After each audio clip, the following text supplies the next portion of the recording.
आ जाओ question number 13 में। 13 क्या बोल रहा है, विदाउट डूइंग डिवीजन, मतलब without doing division express the rational number in decimal. मतलब इसको डिवाइड नहीं करना, डिवाइड किए बिना इसको इसका जो डेसिमल मतलब पॉइंट में इसका आंसर बताएं।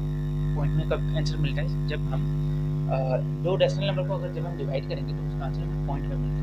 बट अभी क्वेश्चन में क्या बोला है कि हमें डिवाइड नहीं करना, बिना डिवाइड किए हमें उसका जो आंसर है वो पॉइंट में निकाल देना है। तो बहुत सिंपल सा है, देखो देख के हो सकता है हार्ड लग रहा हो पर बहुत सा सिंपल सा।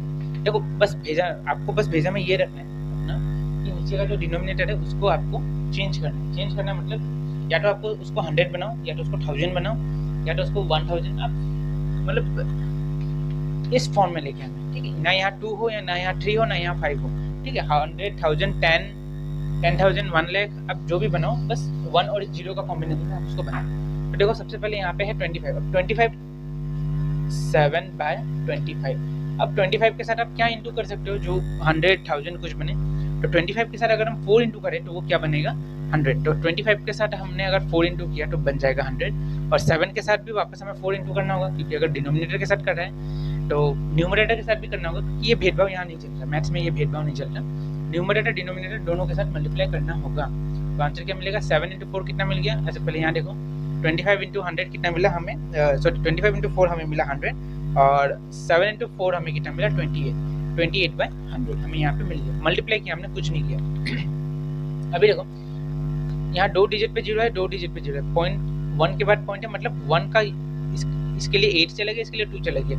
1 के बाद एक क्या बैठेगा पॉइंट, मतलब 0.28। तो इसका आंसर क्या है 0.28। समझ में आ रहा है। इसी तरह आप नंबर 2 को देखो। नंबर 2 में क्या है क्वेश्चन, देखो नंबर 2 का क्वेश्चन है 3/40। देखो आंसर यहाँ पे 3/40। अब इसको भी हमें बनाना होगा 100 या तो 1000 बनाना होगा। अब 40 के साथ हम क्या मल्टीप्लाई करेंगे जो वो 1000 या 100 बन जाए। तो अगर आप देखो 40 को अगर आप 25 के साथ मल्टीप्लाई करोगे तो ऊपर भी आपको 25 मल्टीप्लाई करना होगा। क्या मिल जाएगा, 25 इंटू 3 मिल गया आपको 75, और 40 इंटू 25 मिल गया आपको 1000, ठीक है। अब देखो यहाँ पे ध्यान से देखो, ये 5 0 के लिए कटा, ये 7 इससे कटा, ये 0 के लिए एक यहाँ कुछ भी नहीं है, और यहाँ पे पॉइंट बैठेगा, मतलब 1 के लिए एक पॉइंट बैठा, 0 पॉइंट बैठा। 1 देखो 1 के लिए पॉइंट बैठा, ठीक है, उसके आगे 0 लगाना ही पड़ेगा। 1 के लिए पॉइंट बैठा।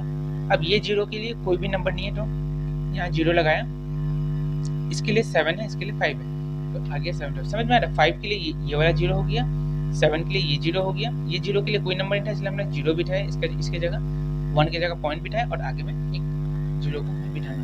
समझ में आ रहा है, बहुत सिंपल सा है, बस 100 या 1000 में इसको आपको लेके जाना है। अब आ जाओ नंबर 4 पे आ जाओ, सॉरी नंबर 3 पे आ जाओ। नंबर 3 का क्वेश्चन क्या है, 3/100। ये तो सबसे सिंपल होगा। देखो 3/100 अगर है 3/100, ये 0 के लिए ये 3 कट गया। अब क्या बचा, इसके लिए हमें 0 लिखना होगा। ये 3 के साथ ये कट गया, ये किया। ये 0 के लिए कोई नंबर नहीं है तो हमने 0 लिखा। ये 1 के लिए हमने पॉइंट बिठाया, मतलब इसका सिंपल सा आंसर 0.03, 2 क्यूब दिया, ठीक है। तो अब इसको सॉल्व करो, पहले क्या मिलेगा 23/5 का स्क्वायर कितना मिला 25, और 2 का क्यूब कितना मिला 2 2 4, 4 2 8, क्या मिला 23/25 इंटू 8 कितना मिलता है 25 इंटू 8 आपको मिलेगा 200, ठीक है। अब 200 को किसके साथ मल्टीप्लाई करोगे तो 100 या 1000 बनेगा। 200 100 तो नहीं बन सकता, ये बनेगा 1000। अगर हम इसको 5 के साथ मल्टीप्लाई करें तो 200 इंटू 5/5, तो क्या आंसर मिला, नीचे मिला हमें 1000, और ऊपर क्या मिला 23 इंटू 5, 5 3 15, 5 1 कैरी, 10 11 115। अब देखो वापस से सिंपल, ये 5 का ये 0 कट गया तो यहाँ 5 आया, ये 0 वही 1 से कट गया तो यहाँ 1 आया, ये 1 यहाँ से कट गया तो यहाँ 1 आया। 1 के लिए एक पॉइंट बेटा 0.115 बाय 175, ठीक है। अब देखो 14/175। अब देखो एक चीज ध्यान से देखना, ये जो 14/175 है ये कैंसिल होता है। किससे कैंसिल हो रहा है, ये 7 के टेबल से कैंसिल हो रहा है। 7 2 14, और 7 को अगर आप इसको डिवाइड करेंगे 175 को 7 से डिवाइड करेंगे तो 7 2 14, 35, 7 5 से 35। तो आंसर यहाँ पे क्या मिल रहा है हमें 25, मतलब 2/25। अब 25 को क्या बना सकते हैं, 25 को हम 100 बना सकते हैं 4 से मल्टीप्लाई करके। तो 2/25 इंटू 4/4, तो क्या मिला यहाँ पे आंसर 4 इंटू 2 कितना मिलता है 8 और 25 इंटू 4 कितना मिला हमें 100। ठीक है, अब यहाँ पे ध्यान से देखना, ये 0 के लिए ये 8 कट गया तो यहाँ पे 8 मिला हमें। ये 0 के लिए कोई भी डिजिट नहीं है तो यहाँ पे हमने 0 लिखा।